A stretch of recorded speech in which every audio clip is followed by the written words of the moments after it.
My God. Hello guys, അപ്പം നമ്മൾ ഇന്ന് നമ്മുടെ ഈ മറുക് റിമൂവ് ചെയ്യാൻ വേണ്ടി പോവുകയാണ്. അപ്പോൾ അതൊരു ചെറിയ സർജിക്കൽ പ്രൊസീജിയറാണ്.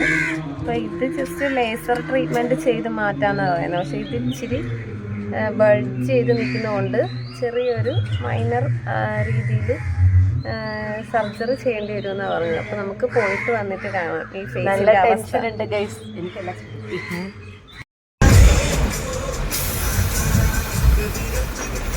വീട്ടിൽ നിന്ന് അതിരാവിലെ ഇറങ്ങിക്കൊണ്ട് നമുക്ക് ഫുഡൊക്കെ കറക്റ്റായിട്ട് കഴിക്കാനൊന്നും പറ്റിയില്ല കേട്ടോ. അപ്പോൾ നമ്മൾ അത് കാരണം പുറത്തുനിന്നാണ് ഫുഡ് കഴിക്കുന്നത്. അപ്പോൾ നമ്മൾ ഒരു എളുപ്പപ്പണിക്ക് വേണ്ടിയിട്ട് ഒരു സാൻഡ്വിച്ചും ഒരു ചായയാണ് കഴിച്ചത്. അത് കഴിച്ചപ്പോൾ ഞങ്ങളുടെ വയറൊക്കെ നിറഞ്ഞു കേട്ടോ. അപ്പം നമ്മളൊരു ചിക്കൻ സാൻഡ്വിച്ച് എടുത്തു. അപ്പോൾ അത് അത്യാവശ്യം നല്ല ക്വാണ്ടിറ്റി ഉണ്ടായിരുന്നതുകൊണ്ട് നമുക്ക് വയറൊക്കെ ഫുള്ളായിട്ടുണ്ടായിരുന്നു. അപ്പോൾ നമുക്ക് കുറച്ച് സമയം പിടിച്ച് നിൽക്കാനായിട്ട് ഇപ്പോൾ ഇത് മതിയെന്ന് വിചാരിക്കുന്നു. അങ്ങനെ ഞങ്ങൾ അതൊക്കെ കഴിച്ചിട്ട് സാവധാനം നമ്മുടെ പരിപാടിയിലേക്ക് കിടക്കാൻ വേണ്ടി പോവുകയാണ്. അപ്പോൾ എന്തായാലും ഫുഡൊക്കെ കഴിച്ച് സെറ്റായി റെഡി. ഫൈനലി നമ്മൾ ഹോസ്പിറ്റലിൽ എത്തിയിരിക്കുകയാണ് ഗൈസ്. അങ്ങനെ ഞങ്ങൾ അകത്തേക്ക് കയറാൻ പോയാണ്. എനിക്ക് വല്ലാത്തൊരു പേടിയുണ്ട്. എനിക്ക് എന്ത് ചെയ്യണമെന്ന് അറിയത്തില്ല. അത് ഇതൊക്കെ നമ്മളെ കൊണ്ട് വാങ്ങിപ്പിച്ച് കേട്ടാ. സർജിക്കൽ കിറ്റ് എന്നൊക്കെ പറഞ്ഞ് ഒരുപാട് സാധനം വാങ്ങിച്ചിട്ടുണ്ട്. അത് എന്തിനാന്ന് എനിക്കറിയത്തില്ല.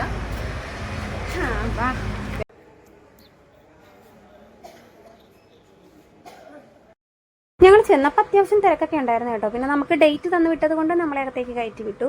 അപ്പോൾ എന്തായാലും ഇങ്ങനത്തെ മറുകുകളൊക്കെ കുറച്ചൊക്കെ ഡേഞ്ചറസ് ആണ്. അതായത് എൻ്റെ മറുക് കുറച്ച് വലുതായി വരുന്നുണ്ടായിരുന്നു കേട്ടോ. അപ്പോൾ അതുകൊണ്ടാണ് ഇത് സർജറി ചെയ്ത് കളയാനായിട്ട് ഡോക്ടർ സജസ്റ്റ് ചെയ്തത്. അപ്പോൾ എന്തായാലും നമ്മൾ സർജറി ചെയ്യാൻ പോവാണ്. അങ്ങനെ ഞങ്ങൾ ഓപ്പറേഷൻ തിയേറ്ററിലേക്ക് പോവുകയാണ് ഗൈസ്. പേടി വരുന്ന ഗൈസ്. അതെ, ഈ സാധനം തുറക്കട്ടെ ഗൈസ്. ഇത് ലിഫ്റ്റ് ഓപ്പൺ പണി ഞങ്ങൾ ഓപ്പറേഷൻ തിയേറ്ററിലേക്ക് പോകാൻ പോറേ 10th ഫ്ലോറിലാണ്. വീട്ടിലേക്ക് പോയാലാ എന്നാലോചിക്കണി. സഞ്ചി തൂക്കി പിള്ളേർക്ക് കളിക്കാൻ കൂടി ഞാൻ വീട്ടിൽ ചെന്നിട്ട്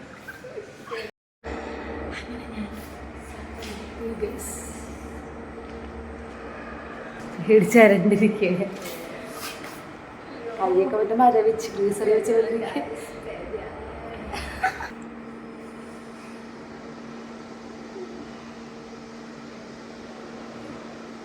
തിരിച്ചു വരുമ്പോൾ സൗന്ദര്യമൊക്കെ കൂട്ടി വരുന്നത് ഈ മറുകൊക്കെ കളഞ്ഞല്ലേ ശ്രുതി.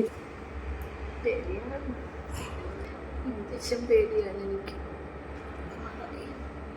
ഇതാണ് ഇതൊക്കെയായിരുന്നു 1 ഇതും പിന്നെ ഇത് എവിടെയല്ലേ.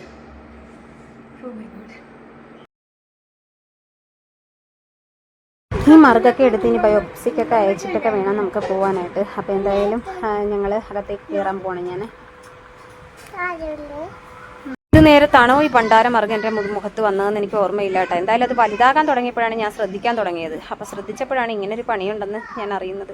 അപ്പോൾ എന്തായാലും അകത്തേക്ക് ഞാൻ പോയിട്ട് വരാം. അപ്പോൾ എന്തായാലും ഞാൻ ശരിക്കും പേടിച്ച് വിറച്ചാണ് നിൽക്കുന്നത്. വന്നപ്പോഴുള്ള ഞാനല്ല ഇപ്പോൾ ആ ഡ്രസ്സ് മാറി നിൽക്കുന്നതെന്ന് മനസ്സിലായല്ലോ.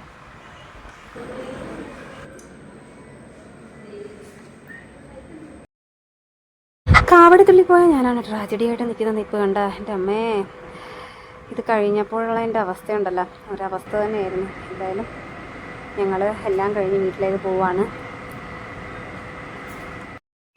അപ്പം നമ്മുടെ പരിപാടിയൊക്കെ കഴിഞ്ഞിരിക്കുകയാണ് ഗൈസ്. അപ്പോൾ